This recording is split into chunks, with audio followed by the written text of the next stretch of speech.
这个钢啊，整个铺钢打铁的时候啊，铺到这啊，这个呢，也就是说，我像刚才这个一样，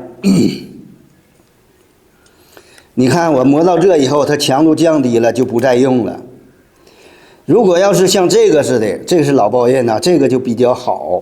我为啥说这好呢？你看，这个位置在这呢，啊，咱把它放在一平的位置，你看，这个铺钢铺到这，是吧？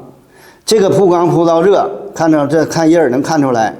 那么我们把这个用到这种程度时候，我不能就把它扔了呀？怎么办？木匠嘛，有很多线报啊，那就把它破开啊，做线报印子用。因为你看还有这么长啊，是做铺钢的都有，作为线报用。那你像这个是的话，也就是到这以后还有这么一段能用。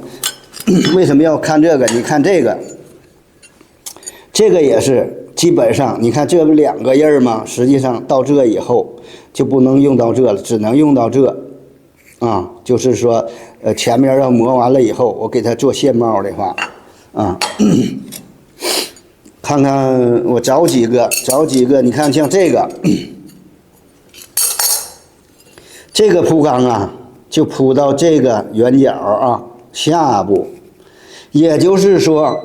我这个到了这个位置，它强度一低了以后，还能用一点点，它就跨不过这个位置了啊！这就是挑这个包刃呐，基本要注意这么些。